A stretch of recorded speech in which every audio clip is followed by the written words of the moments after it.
It's a very fascinating story that you're telling me. I would like to hear more while you stand here and forget where you were going and I slowly turn you into trees.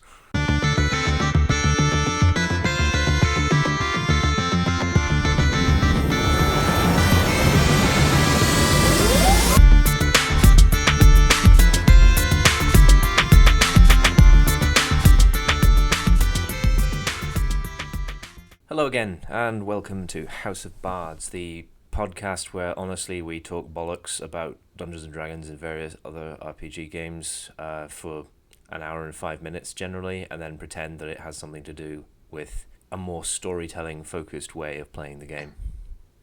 I think that's the point we're at right now, you know? Yeah, I mean, like occasionally, yeah. like today, there's a slightly more relevant topic than normal. Yeah. Because today we're going to talk about improv as a DM. So as a character, you're kind of always improvising. That's true, because you're yeah. having to be constantly reacting to whatever the DM is throwing at you. But for a game master, it's kind of different because there will be a point, I think, where regardless of how well you think you've laid out your campaign or your scenario, your players will do something weird and go off the beaten track, and you'll have to try and play catch up. And if you're anything like any of the DMs that I have ever met, that point will be almost immediately. It's true. I think it was the second session you guys decided to go off the beaten track, and I was like, shit! I didn't plan anything for this, and now I've got to make it up. Why didn't they go here first instead? But no. There was a point where you guys decided to go to an entirely different country to the one that you had decided to go and offer humanitarian aid to. That was fun. We're just here are all these refugees from the Empire that we're going. Let's not go to the Empire. Let's go to Varash instead. I know what happened. I was getting well set to go to the Empire, and then suddenly we're on the boat, and Silas and Marion are like, "Yeah, we're going to Varash," and I'm like. And it was terrible. What? I was like, oh, this is going to be awful and shit. And I was right. Jay and I were right. It was shit. It's just a shitty country. It's awful. It's terrible. So it's important, I think, as a DM, for you to be able to improvise content for when things go wrong. Well, not go wrong, but no, go in an unexpected direction, shall we say? Because you could railroad the players, but I'm guessing you probably don't want to do that. Yeah. Or at the very least, you don't want to make it clear to the players that you are railroading them. Yeah. Generally, what DMs do in their hubris is to set up what they think is the path that players will want to take through the scenario and populate that, and then just spread a couple of things around for minor hiccups, and then the players just. There's a whole load of reasons players can divert. Either they don't want to do the main plot thing, or they interpret the impetus to do it completely differently. Maybe they don't trust an important NPC at all. They think that guy is shifty or something, or maybe they just think that the path you expected them to take is a stupendously bad idea. That happens to me a lot in Call of Cthulhu. Which I have been playing a lot of recently. It happened quite catastrophically with an experimental scenario that I'd set up. I'd been all in on players sticking around in this town, this spooky horror town, and setting up a long-term survivable means for them to escape that would allow them to see lots of the town. Players didn't like that at all. Players were freaked the fuck out by the stuff that they found, convinced themselves that they were in imminent and present danger, and decided to try and escape as clumsily as they could, as quickly as possible, which kind of killed the mood a lot. But regardless of how in sync you are with your players, there's always going to be points other than that where a DM needs to improvise things, right? Mm-hmm.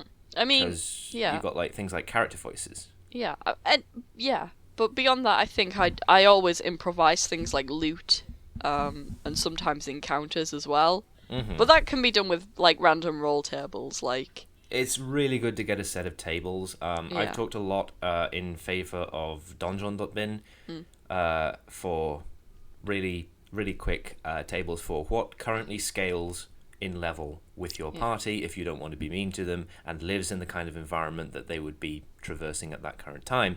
But if you can get to tables from the DMG, or even write up tables that will be most relevant to what you are doing ahead of time, that would be great, because it takes a whole lot of stress off you. I remember being absolutely furious that there had been a random weather generator in the DMG, and it was much better than the one I was using. I was like fuming. I was like, this one makes so much more sense than the one I've been using. A friend of mine, actually, who alternate DMs with me on 2 different games on Tuesdays, actually has an 8-sided die with cardinal directions printed on it.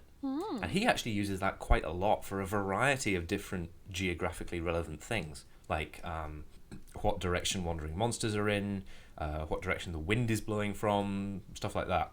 That actually comes up a hell of a lot, what direction the wind is coming from. There's a lot of, like, hot air balloons and shit like that that we have to contend with. Well, I didn't know you could get cardinal direction dice, but I'll have to see about getting one. Yeah, it's pretty good. I mean, of course, all you really need is a table where you assign each number on an 8-sided die to a cardinal direction, and then you can just do it. It's fine. Yeah, of course.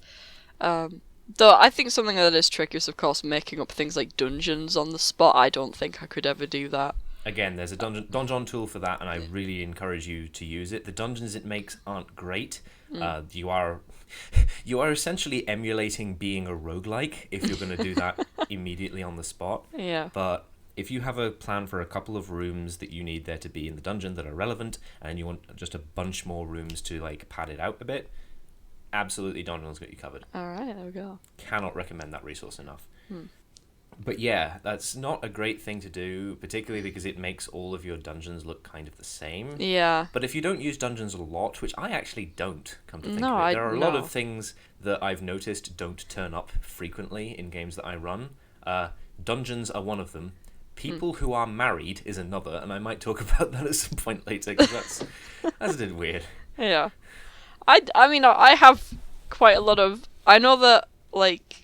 I mean, this is kind of typical of me, but straight people don't tend to turn up in my games all that much. That's why I noticed it. I was like, there are so many same-sex relationships in Beth's games, and now I feel bad because, like, I'm surely, as inclined to do that as Beth. Why are there not, like, more, like, gay and bi and pan people in my games, like, in those kinds of relationships? And I'm like, because people in my games don't actually tend to turn up in relationships at all. Oh, like true, when I think off the top of my head, how many people have definitely been married who have turned up in my game? Like, all I can think of is that middle-class couple whose child was being terrorized by a skeleton. Yeah. That's it. That's it. The only married people who have ever appeared. I know. And I think it's just because it's... I know, like, me, I'm like... As I've said in a previous podcast, I like to pair everyone off and get everyone together.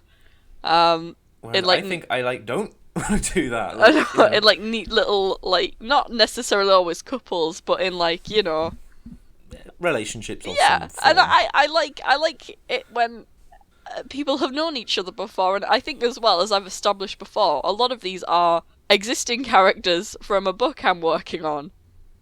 So those relationships make sense to carry over. But yes, I know I do have a lot of them. But I think that's just what I do. And I've always done it since I was about 14, 15.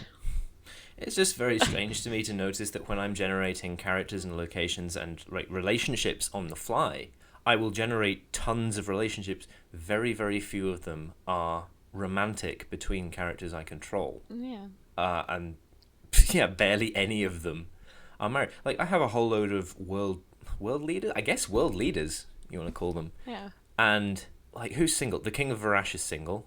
The President of Meslin, I think all 3 of them have been single. The Emperor of the Elves is single. It's like, what? Like, all of the pirate captains, I mean, it's implied many of them are having quite a lot of sex. Yeah. Captain Illimith We know what it less is. than other pirate captains, but probably more sex than he ought to be having, given that he is a decomposing corpse. That's true. But very, very few of them are like in any kind of formal relationship, which is weird. And if we're gonna like loop this back to a point at all, I think if you have already been DMing for a while and you come up with a lot of content that is now sanctified, have a look at what you do and don't include, just naturally. Yeah. And maybe you don't want to change that, but it's probably still going to be interesting to see what you're naturally inclined to include or not. You have a lot more characters with like disabilities than I do. I do. I don't makes always me feel have like garbage. like characters with disabilities who I'm incredibly happy with afterwards. Yeah. Like, one of the reasons I wanted to expand on Galliena as a character eventually into the complex villain that she is today, though much of that still remains under wraps until like the big plot gets swung, is like when I created her just basically as an evil for evil's sake villain, the realization that I had created what is essentially a permanently disabled chronic pain sufferer as the most evil being in the whole of creation was deeply unsettling to me. So, I mean, like, beyond that, I guess there was Amaria. Yeah. Amaria's disability is because she is an ex-player character, and, like, the injury that caused her disability actually happened in the game she was running. I see. She had her leg crushed by a giant robot falling on her. Alright. And, I mean, there's also all the people of the Temple of Vesasak. A lot of them have, like, physical disabilities and stuff.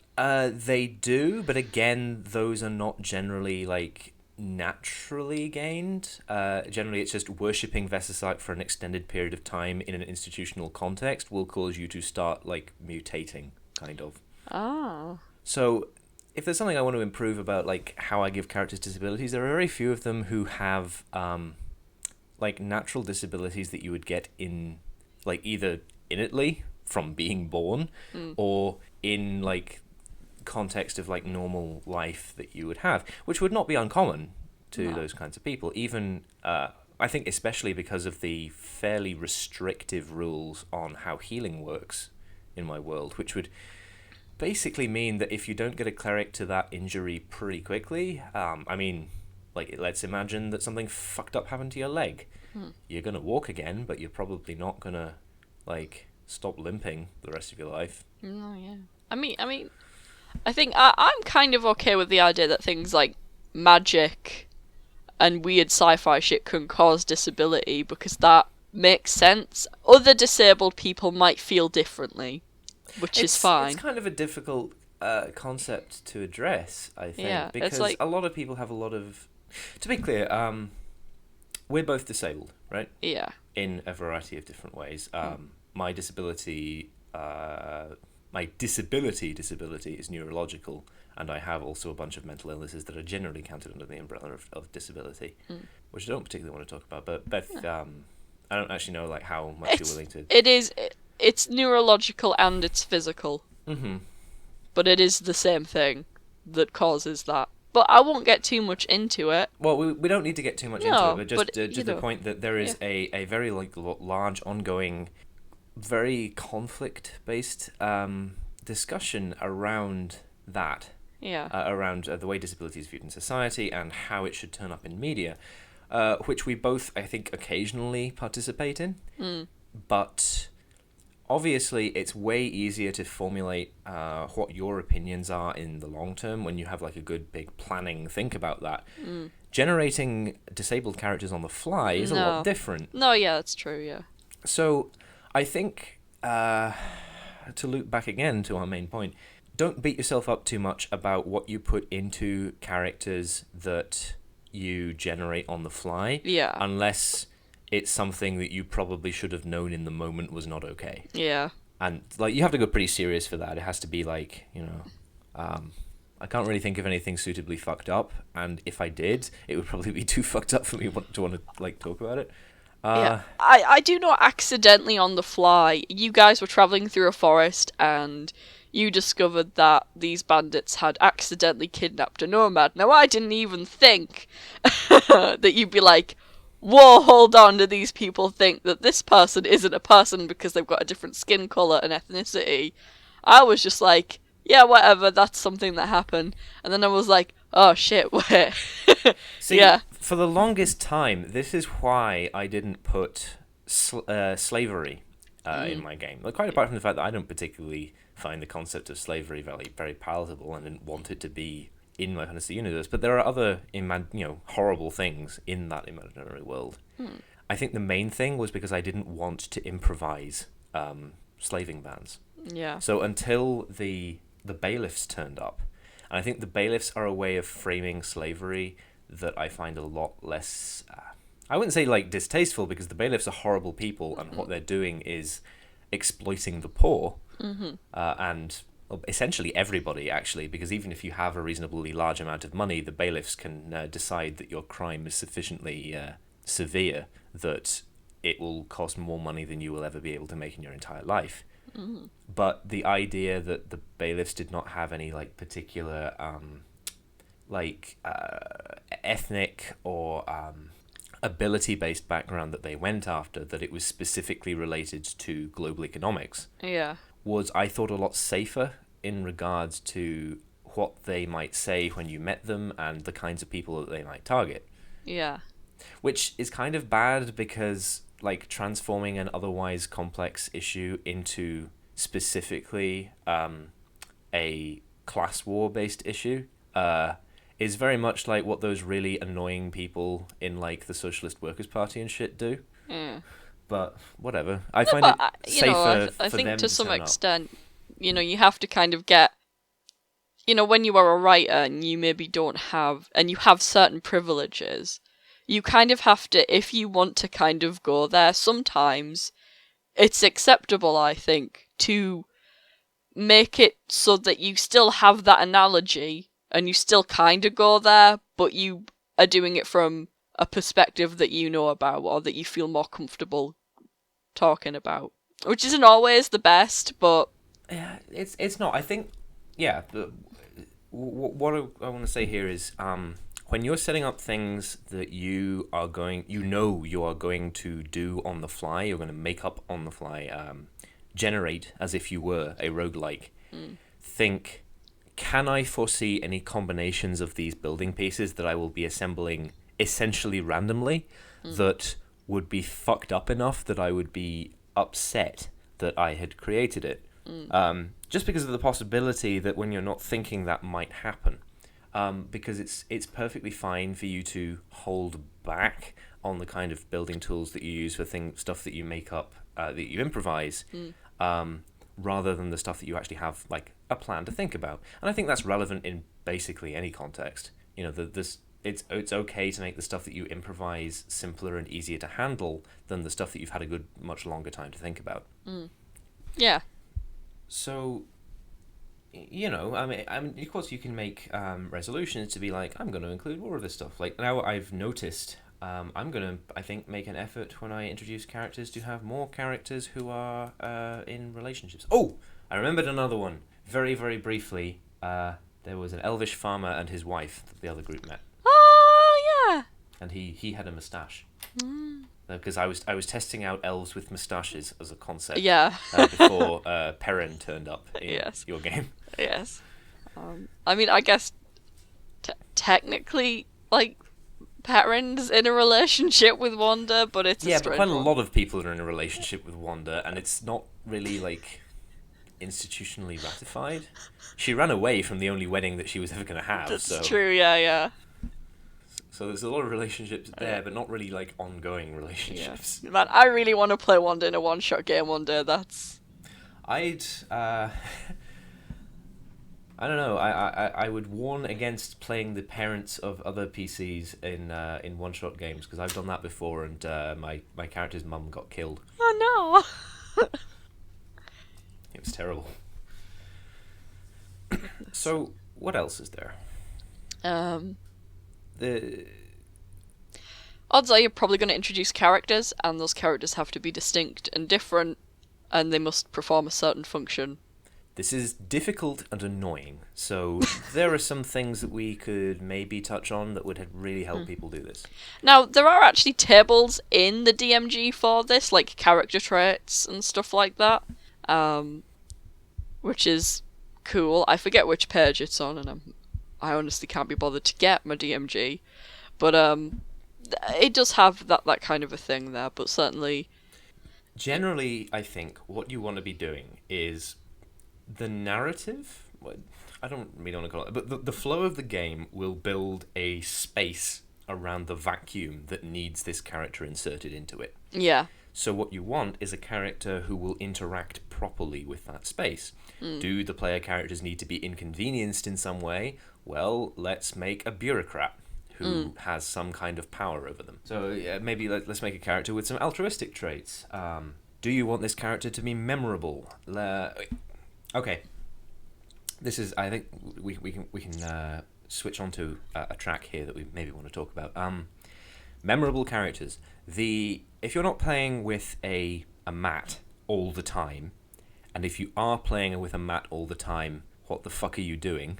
But if you're not, then the best medium you have for communicating notable things about a character is speech, because that's largely how you're going to be communicating, and people are going to remember the way that a character is talking constantly way more than they're going to remember your brief description of what the character looks like. As far as character appearance goes, they're probably going to remember the race and gender of the character you specify. And that's about it. Like, they might remember the name after a couple of visits. I'm terrible with names, so, that's not great. But the voice they will remember. So the more distinct voices you can have on hand for different characters, the better. But I think my problem when it comes to voices, which I have gotten more confident in using, is I have like 3 standard different voice. One's kind of a posh lady, one's kind of a posh guy, one's an old lady, and the other one is child, right? And then every other voice I do is really weird and really stands out, and I hate that.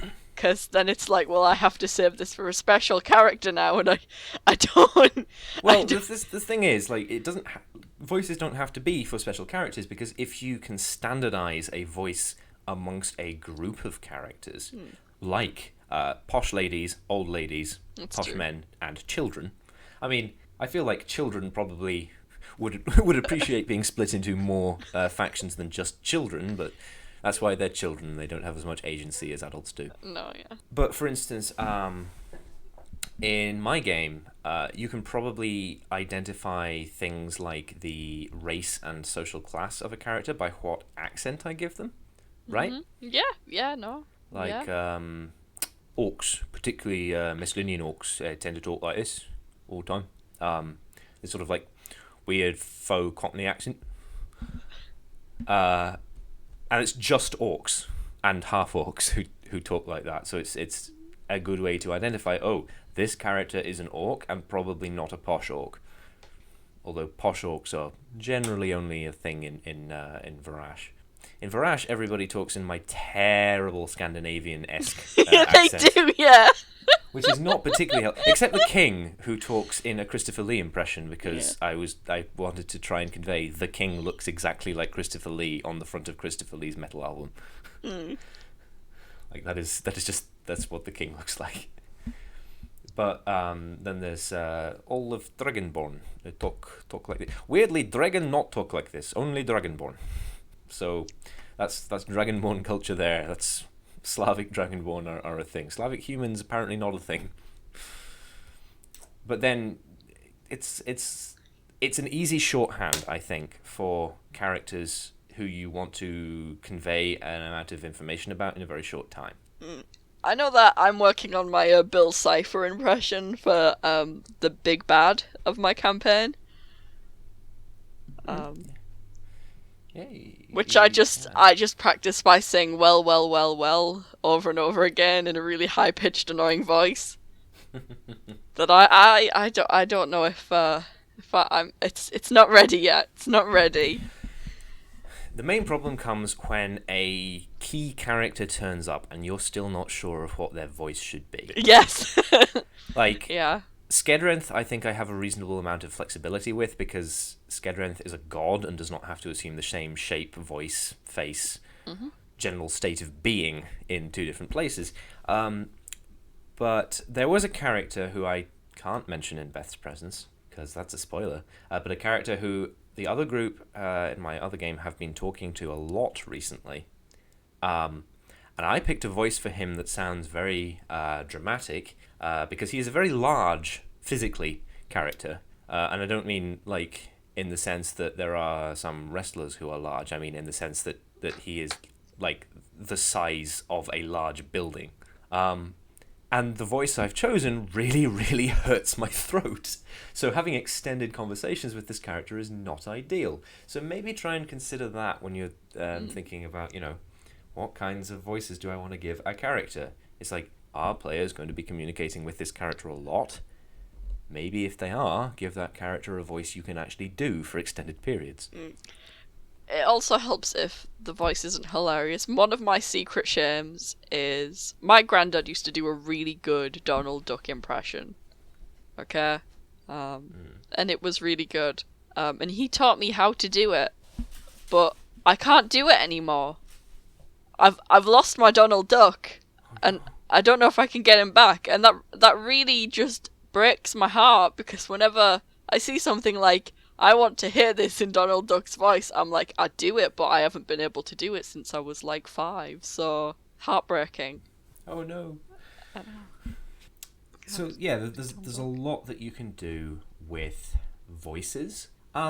If you're running out of voices as a thing to improv for different characters, then you can also do limited improv with character descriptions. It's not... Look, everybody of our age and under, essentially, and possibly a couple of years older, is going to have had the DeviantArt phase, I think. Oh, shit. So, I can see why there are some people who look back on who they used to be and the kinds of communities they used to be in and think, I do not want characters who stand out from the crowd by having ridiculously unlikely character traits. And that can go too far, because occasionally, like, those people then get into the idea that there are some character traits which are not actually particularly, like, uncommon at all, like, for instance, not being white or not being able-bodied, and it's like, no, that's a thing that happens to lots of real people. That's not uncommon or special snowflakey or like, you think anything. that's special snowflakey? I once was doing an anti-Mary Sue litmus test, and one of the questions was, does your character have siblings? Apparently, having a brother or a sister makes your character a Mary Sue. I would have thought that the exact opposite would be common. I thought a lot of Mary Sues were supposed to be only children because No.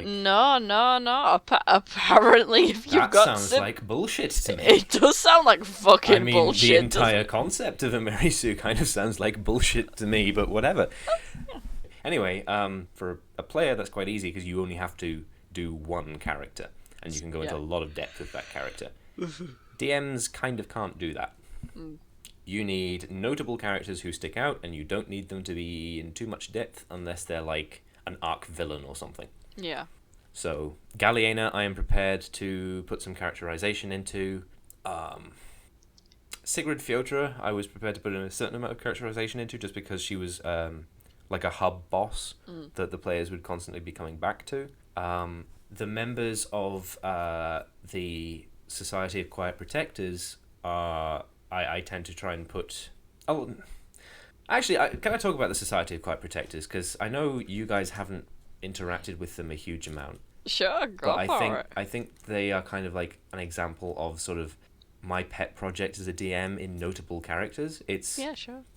It's essentially the Avengers, but old people. the Society... So it's the Justice Society of America, then? Not even that. Like, the Society of Quiet Protectors is almost universally known as the Knitting Circle. Everybody in it calls it that, except Otomac the Insult Machine, who insists on calling it the Society of Quiet Protectors. But it's just this bunch of people who are either very old or functionally immortal, who have just decided that they are going to quietly resolve world-threatening problems. And there's a vampire, there's the very old human woman who is just a very old human woman and is therefore ironically the youngest person there.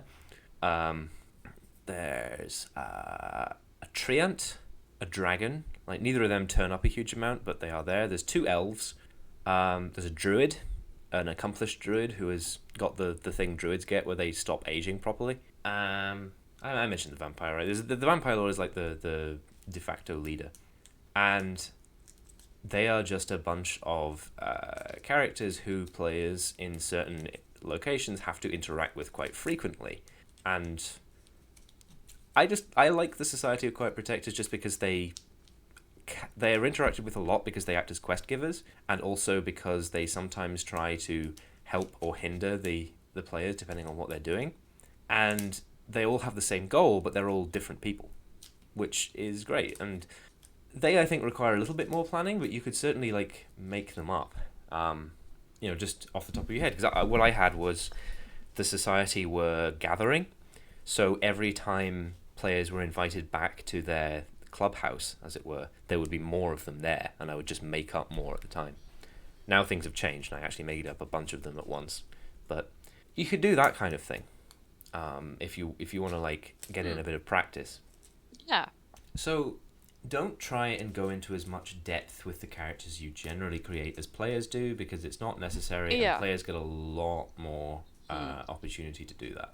Yeah, I think characters who they're gonna react, characters who they're gonna interact with frequently. Yeah, go ahead. Like I know Kaluna has a lot of characterization. Yeah, but that's because Azrael is communicating almost constantly with Kaluna. Yeah. Much to Kaluna's consternation that Azrael still will not tell the other yes that Kaluna exists. Yeah. Kaluna's just like, what? Why won't you? Don't. And Azrael's like, because I don't trust any of these people. Are you ashamed of me? I don't get why. No, I'm just. Why you won't? I just hate all of them.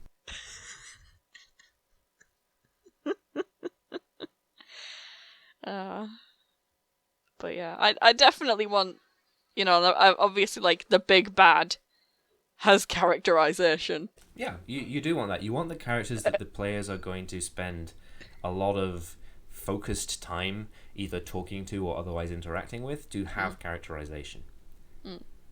So it's worth, I think, planning those out a bit or developing them as you go. Yeah. But other characters, generally, it's good enough just to have a bunch of stock characters in your head and slotting them in where you can find them. Honestly, I had a pair of elvish librarians whose relationship is lifted straight out of Newton Herman's relationship from Pacific Rim. Yeah. They work together in close proximity constantly. They hate each other. One of them is very sedate, the other is very manic. They have different ideas, and somehow they work really well together. Yeah. I really want to drop two characters who are like Sans and Papyrus from Undertale in there. You're going to have to do it eventually, because you've talked before about how difficult it is for you not to drop a Papyrus character at least. I know, I really want to do that voice. It's like, it's constantly like just killing me not to be able to do it, because it's just like, I gotta, it's... And hey, if you start having fun with that kind of thing, then just do it. If you have a voice in your head that you really want to do, drop a character who can do that voice. Like when these guys were wandering through the forest, well, the marsh really, I had them stop in a clearing full of trees, because I wanted to do a treant character who talked like blissful all the time. It's a very fascinating story that you're telling me. I would like to hear more while you stand here and forget where you were going and I slowly turn you into trees. Just for the company, you understand. Yeah. But that character started with the voice, continued with being a treant, because that was what was appropriate for the setting, and about halfway through the conversation got to the I am going to make you forget what you were doing and turn you into trees bit. Yeah. Which was a bit more malevolent than I had originally planned the character, but otherwise it wasn't a very interesting interaction. Yeah, we managed to talk him out of it though, so it was fine. It's very funny that you talked the malevolent treant out of turning you into trees. Yeah. Just by going, our mission is really important, and he was like, how important? And you were like, everybody might die if we don't stop this person. He's like, oh, well, that sounds very important. I probably shouldn't keep you any longer. No, it's like, wow, okay, just cool. Pull your roots out there. You haven't gone in very far. You should be fine. Yeah. It's an amusing interaction. Character motivations as well can be a thing that you can improvise. I'm pretty sure that you improvised that bear. Oh yeah. Do you want to talk about the bear? Yes. The forest, which is known as the mystical woods, is a forest filled with talking animals, and that's To be clear, it is the forest that conveys the ability to talk upon them, right? Yes. If they leave the forest, they would no longer be able to talk. And I was like, oh man, it's been a while since we had an encounter. I should probably give them an encounter and have a fight. So I was like, have a bear. And so this bear turns up. And we're like, oh fuck, there's a bear. Yeah. We can't fight a bear. Bears are very large and kill humans when they find them. Yeah. But this bear can talk. So we were like, let's talk to the bear. Yeah. And I feel like I did a voice for the bear, but I can't remember what the voice was. I think actually the voice was your normal voice. Was just it? maybe a bit gruffer. Oh, right. Yeah. Like, definitely the bear had your accent. Yeah, well, I think everyone has my accent. I think the posh lady voice, it does the best job at hiding your accent. Does it? Yeah. I had to be honest, that is the one that, like, whenever I played a character in drama, that's always the voice I would use if it wasn't my Texan.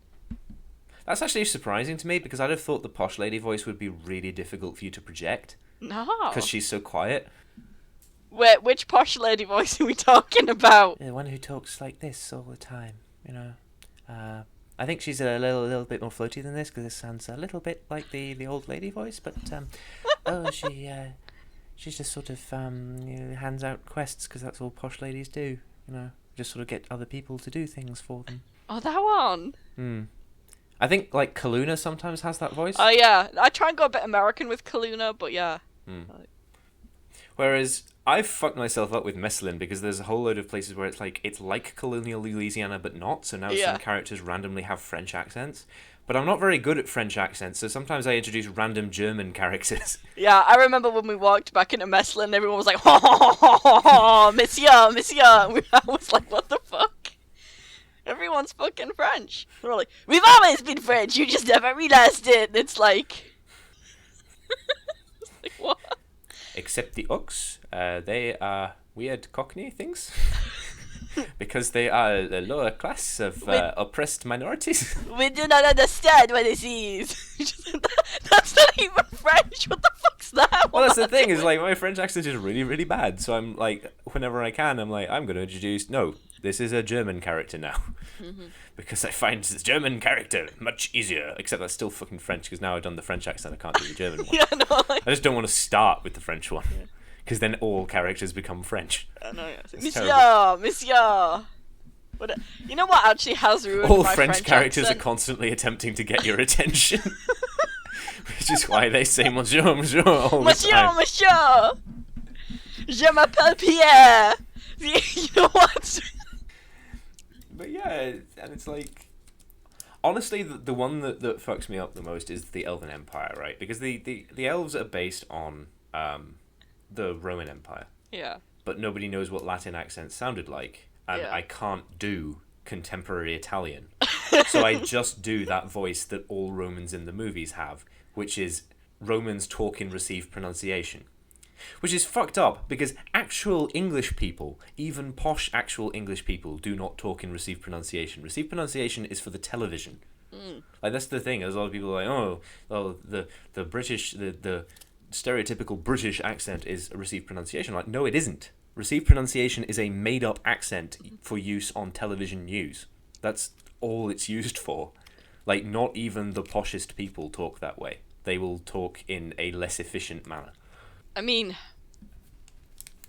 you know, the only thing I know about really posh British people is that they have a different fucking accent from the rest of us. Instead of saying yes, they go like, it's, I'm not even gonna do it because I was like, they go yes, but they don't go yes. That's raptors in that one video. Yes, it's like yeah, you know.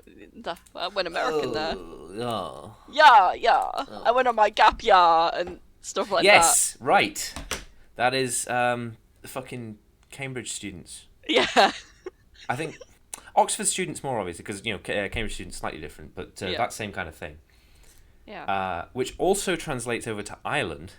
Ireland. Ireland. The landmass on which I currently am. Because in Dublin, their posh people also sound like that, but Irish. So I think it translates a lot, So if you want to get better at improvising, increase your toolkit. Listen to more accents and attempt to imitate them. Listen to more emotions and modes of speech and means of imitating them. Speech is very important. If you can't do speech, then try and get better. But if you genuinely can't, then try and do what you can with descriptions. So do some research on fashions and what their social signifiers are. One of my tips would be, if you're playing a game with a lot of text and not a lot of voice acting, my suggestion would be to do the voices of those characters while you're playing along. You just want to hear everybody's papyrus voice, don't you? I do want to hear You're everyone's so papyrus. transparent, Beth. I know. I really love everyone's different papyrus voice. See, I've not done voice acting as Sans or Papyrus yet, but I kind of feel like the voices I would want to do for them is I would want to make the noise that they make in place of speech, and then whatever voice I'm in from making that noise, that is their voice. Yeah. Nyeh. Like I was like for Sans, maybe I would start off going and then just talk like this, wherever shape my throat is in. Or when I'm finished making that noise, that's Papyrus's voice. That kind of thing. I think I go by more character design, though I do not know where the fucking hell Papyrus's voice comes from. I was like, I'm gonna try and do Skeletor, and it didn't sound anything like Everybody Skeletor. tries to do Skeletor, though. I'm probably because Papyrus is a tall, over-dramatic skeleton, so it's the connection is there, and also because he goes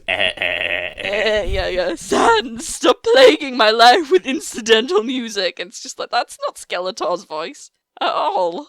But that's the voice I've given him, and that's his voice. So yeah, play to the medium as far as your improv goes. Voice is important. If you can't do voice, description is important. If you can't do description, maybe brush up on that before you carry on being a DM, because one of those things is important.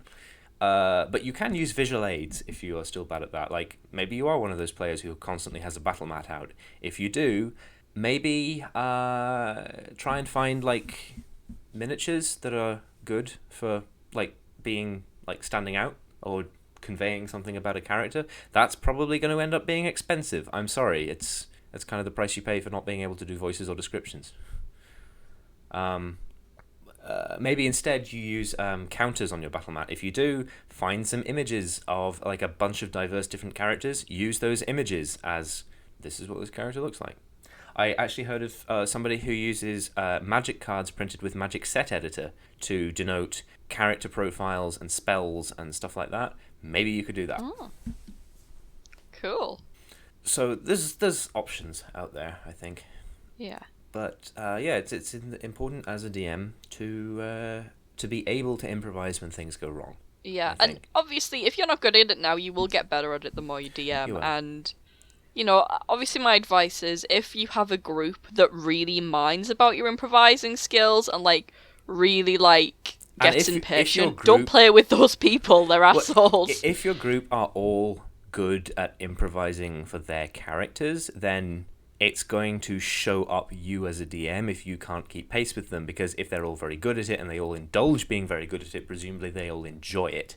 So I think the standard rules of improv kind of apply. Of course, yes and doesn't always apply because you as a DM do have to sometimes say no. But the framework is already set up for that. In terms of building, though, I think it does hold true that it is much better to build on what somebody else has done rather than blocking it. So if a character says something, you should be prepared for your character to be able to react. Or for the character that you're currently playing as a DM, the quest giver or the shopkeeper, whatever they're interacting with. has to be put, and maybe they would react drastically. Like maybe something that a PC says causes them to like run away or call the police or something like that. It doesn't have to be they have to brush everything off. So yeah, there's a lot of obviously no wimping, but as a DM, that's kind of important because you're driving most of the plot. So if you're just constantly being reactive to everything the players say, that's not helpful at all. Don't do that. Mm-hmm. Do you want to talk briefly about the other kind of improv? Because we kind of strayed heavily into characters. So remind me what maybe, the other kind of when things go wrong. Yes, when things go wrong. Don't sweat it, just dance to the beat of your own drum. So this is actually like pretty similar to the other kind, in that in the other kind, if players do something unexpected to a character, you need to know enough about that character to know how they would react. Here, it's if players do something unexpected to a location or a period of time, then you need to know enough about that geopolitical environment to know how it will react. And this is where world building comes in. Yeah, let's say, for example, the group has destroyed a local blacksmithy through magical mishaps. Mm-hmm. How are the people in that street going to react? Well, first of all, any quests that end in that blacksmithy are going to at least be delayed. Maybe the blacksmith is going to set up somewhere else temporarily for the time being, but probably doesn't like the players for having destroyed it, and maybe either won't deal with them at all or deals with them at a severe hiked cost. Mm-hmm. There's also local people have been deprived of a resource. The resource provides weapons and armor, so presumably the town is now less well defended. Maybe the players now have to deal with like marauding monsters that attack the town because there isn't any maintenance for the weapons and armor of the guard. I think it depends which city you're in. In Cransonfort, this is a massive inconvenience at the time you're in, because in Cransonfort, they're rebuilding after a war, so you have basically just massively deprived a really vital part of the community. He's not going to want to deal with you ever. You're probably going to be arrested and dragged in front of the Lord of Cransonfort, so you could be personally punished, which is going to lead to you meeting Lord Harper, which of course will open up stuff that he might want you to do.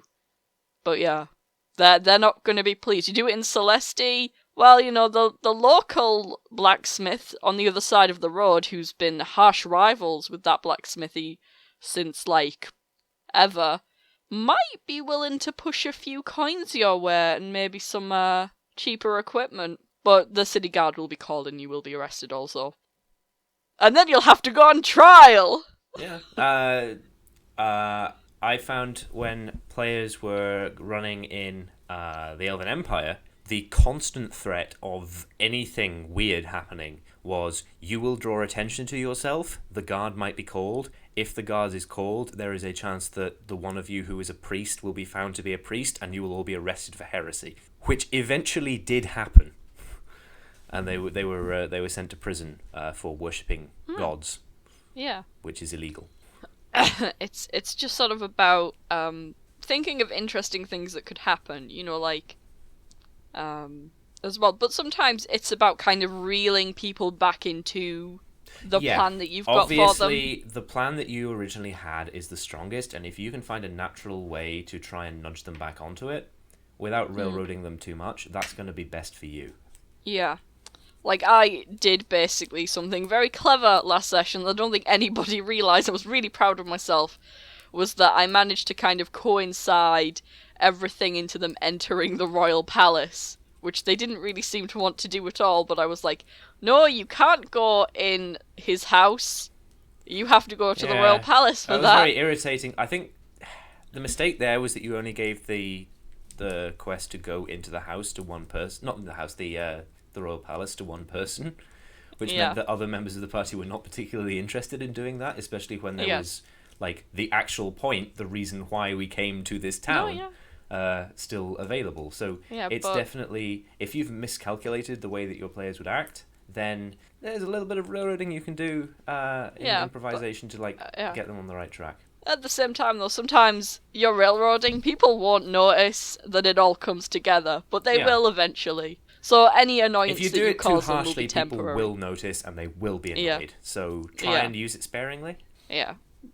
If there's a chance that a side quest can loop entirely through itself, resolve, and then leave space for the main quest without any real consequence, just let them do the side quest first. Yeah. It's fine. Don't worry. Don't worry. And vice versa. You know, it's not a particularly big deal unless the two quests are going to clash with each other time-wise or resource-wise or whatever. And hell, even if they are, it might just be a good idea to have like the players come at something from a different angle.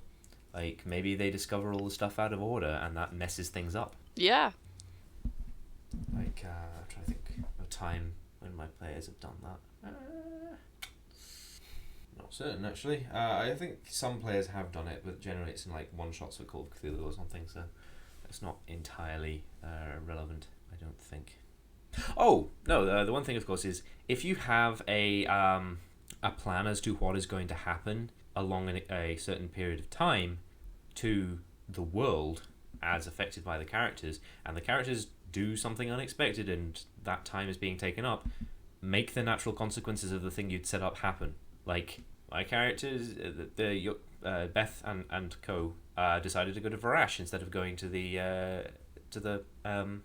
Empire, and had skipped out on going to the Empire once before. So I'm like, okay, the Imperial Civil War happened.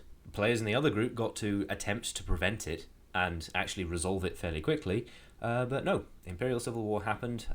Thousands of refugees coming out of the Empire, many thousands dead also. Succession crisis as well, probably. Government structure crisis, probably, come to think of it. And still no resolution. So there you go. We'll get there one day. It's fine. We'll get to it.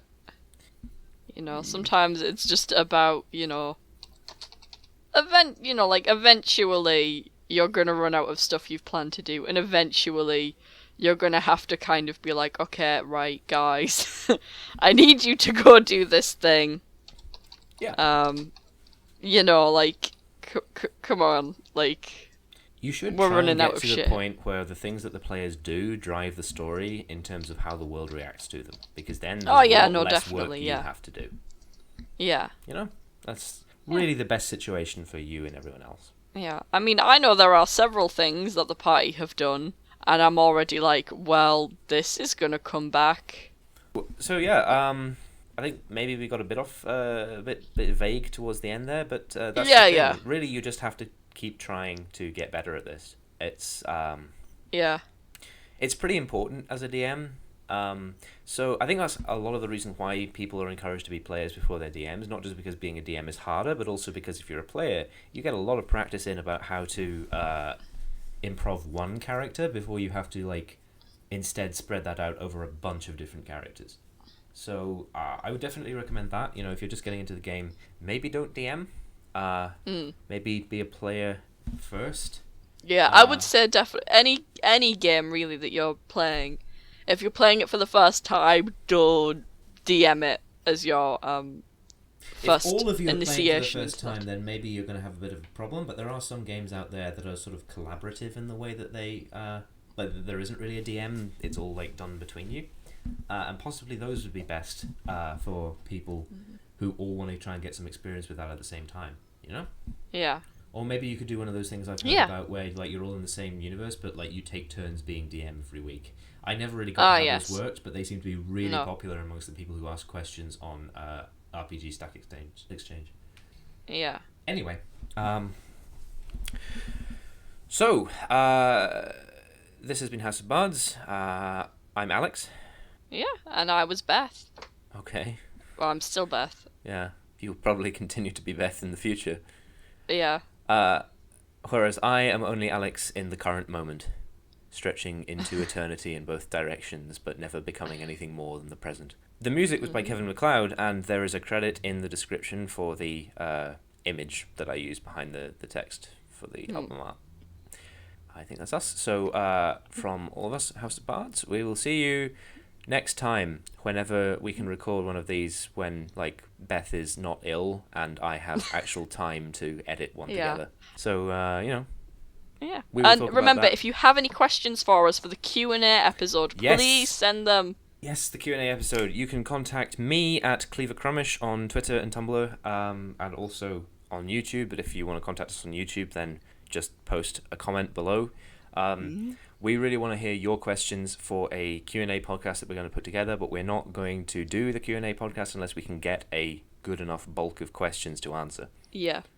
And this can be anything like, how do you do the podcast?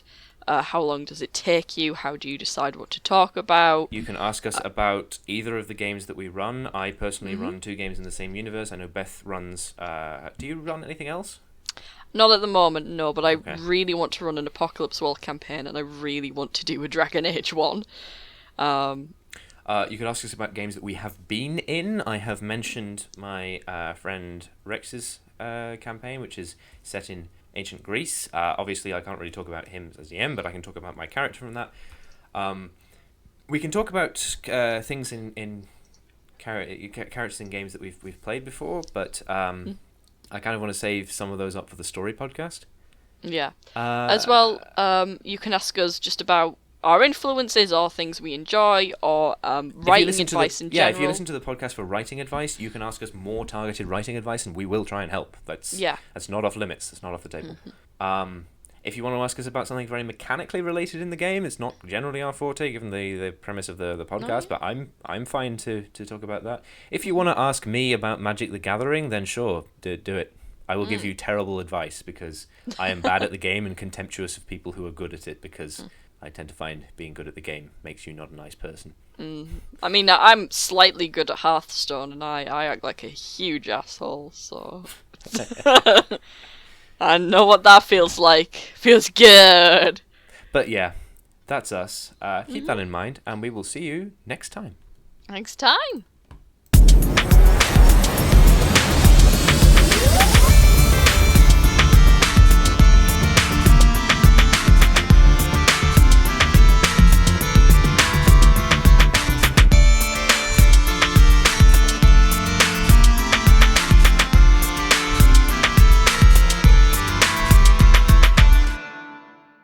But you know what because nobody pays attention to French people, they are constantly fated to be yelling, "Bonjour, bonjour."